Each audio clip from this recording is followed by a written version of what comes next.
دەی ئەبێ سێ علامەت هەبن اینجا ئێمە ئەتوانین بە کەسەکە بڵێن زاهید، یا ئینسان خۆی بۆ خۆی سێری خۆی کە ئەگەر سێ علامەتی تیا بوو اینجا ئەم کەسە لە زاهیدانە. یەکەم ألا يفرح بموجود ولا يحزن على مفقود، أبي توشي غڕایی نەبێ بەو شتێک کە هەیەی.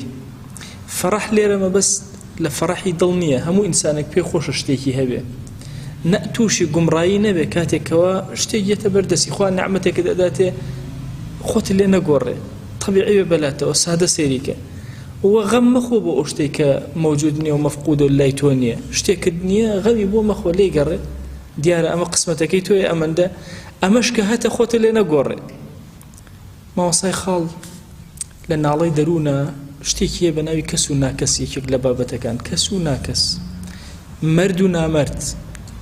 لەوێ زۆر جوان باسەکە، واللهی جاری وا هەیە کەسێک چونکە نامەردە کورسێکی بچووکی ئەدرێتە لە دایرەکە خۆی لێ ئەگۆڕێ، تۆ کورسێکە لە خۆی گەورەترە، ئەوە نامرد.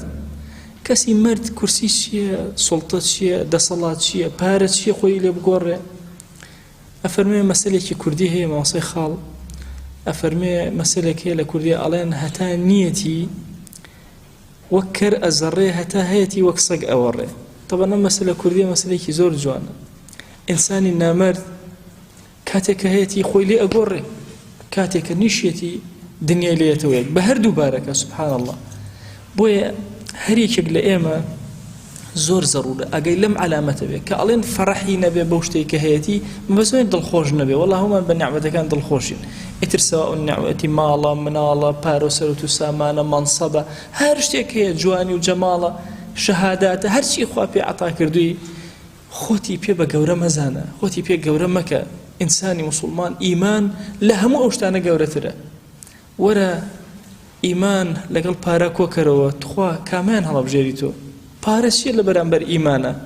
مەنسەب چیە لە بەرامبەر ئیمانە؟ ناو و شۆرە چیە لە بەرامبەر ئیمانە؟ بۆیە ئینسان دائیمە ئەبێ خۆی پێ نەگۆڕێ لەو شتێکەوە هەیەتی و ئەو شتێکە لە دەستی ئەدا ئیتر تووشی یەئس نەبێ، دنیای لێ بێتەوە یەک. هەندێک جار ئینسان غەمە خوا، هەتا لە فەرمایشتێکە فەرمێ ئەگەر ئینسانی ئیماندار هەمێک بە دڵی هات، غەمێک حەزی لە شتێک کرد نەیبوو، إلا أجري لسر ورقري سبحان الله، پاداشتی لسر ورقري. أي أما چۆنە إنساني مسلمان مەئیوز نابێ قەت. ئەگەر هەموو ئەم دنیای ئەو بیبە هەوا بیبە، ئەم دنیای لێ نایەتەوە یەک تووشی یەئس بێ. خوا گیان لە قورئانە فەرمێ لكي لا تأسوا على ما فاتكم، باشە بۆ ئەوەی غەمبار نەبن و مەئیوز نەبن لەوەی کە لە دەستاندا و ڕۆشت، ئیتر وا بزانن هەموو دنیا کۆتایە، نەخێر. ولا تفرحوا بما آتاكم، أو شترشك بوتان دي وتصور نكن إتر أما هي إيوة وبغراب بن بي وقورب بن بي بيتان وابيت الطواو هموشتك إيوة. لا، إنسان من دار لو نيوانايا أما علامتي زهد لمالو سروتو سامانا كدي بود، نعمتا كان كدين بود سيركا. أجر توي قوري تو زاهد نيت، أجر كاتل لدست دا توشي ما يوسيبوي تو زاهد نيت. بۆیە جاری وای ئەبینی کەسێک لە بازاڕە چکە لە معانی زوهد تێنە گەیشت و هەندێک زەرەرەکە دنیای لێتەوە یەک، نا چەندین کەسێ زەرەری کرد کەوت 100 جار کەوت و هەستایەوە. ئەمە کاری ئینسانی ئیماندارە. ئێمەی موسڵمان چۆن ئەڵێن هیدایەت بەدەستی ئێمە نییە، ئەوەندەی لەسەرمان ئێمە بانخوازی ئەکەین، ئیتر حەقمان نییە، هیدایەت بەدەستی خوایە، لەوەچی ئەولادەکەی خۆت بەگوێت نەکە. بمسائل همو حياتيش مالش أو هاي أوندي لسرتو يتو كاسبكت أكي إتر أوي تري أديت دسي خواجان خواجتو خود أزاني تشي بو من باشا شني بو من باشا تشي كاركاني من جيبجيك هم خواجتو خود بو من جيبجيك.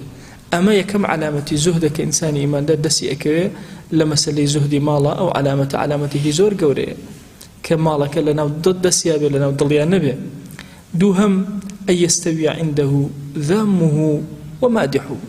بلا أما لمسألة جاه منصبة أو كسي زميك أو كسي مدحيك وكويك جوانا داتي لقناغ كان زور لو أشياء بقور ركاتي خلق مدحك لقناغ ويك مدحك ويك ذمدك هر وكوي أقوى طبيعي أبي تولات بويا أجر أتوب زاني آية زهد لجاهي خوتا هيانا بزانا كاتي خلق خرابة لين توتشيد لي شاكد ألين تشيد لي آية همو حياتي تو لبيناوي أما يخلق باشيك بلو يا خلق خرابت نبو یان ئەوەتە چاکە و باشەوتن هەر هەمووی بەلای تۆ یەکە ئەمەش علامەتی زوهدی جاهە. سێهەم علامەت ئەوەیە ئینسانی ئیماندار ئونسی بەخواوە بێ، ئەو هاوڵ و ئەنیسی بێ، خۆشویستنی تاعەت، چێژی تاعەتەکان، زۆرینەی کاتی لە خزمەتی تاعەتەکانە، زۆرینەی کاتەکانی لە خزمەتی تاعاتە سەرفکە. ئەم خاڵە زۆر گرنگە عەزیزان. واللهی ئەگەر هات و خۆشی تۆ چێژی تۆ هەمیشە لە ناو دنیاە بوو، پەلاماری دنیا بوو، ئەوە لە زوهدا نوقسانیت هەیە. ئەگەر خۆشی تۆ چێژی تۆ لە ناو تاعەت و عەبدایەتیا بوو، ئەوە تۆ زاهیدی، ئەوە تۆ خاڵی زوهدت زۆر گەورەیەتیایە. ئێمە هەموو بەیانێک هەڵ ئەسین ئەڵێن اللهم إنا نسألك فعل الخيرات وترك المنكرات. خوای ئەمە داوای کردنی هەموو خەیرەکان، خەیرات هەمویان ئەنواع دەرگاکانی خێر داوا لە تۆ ئەکەین، و تەرکی منکرات هەموو جۆرەکانی منکر خوای هەر داوا لە تۆ ئەکەین، تۆ خاوەنی ئەمەی. ئەم ئونسە زۆر شیرینە، ئینسان لەگەڵ خوایە خەیاڵی مێشکی ذهنی هەمیشە لە خزمەت عەبدایەتی و تاعەتا بێ. ئەمڕۆ بەیانی ئەکەمەوە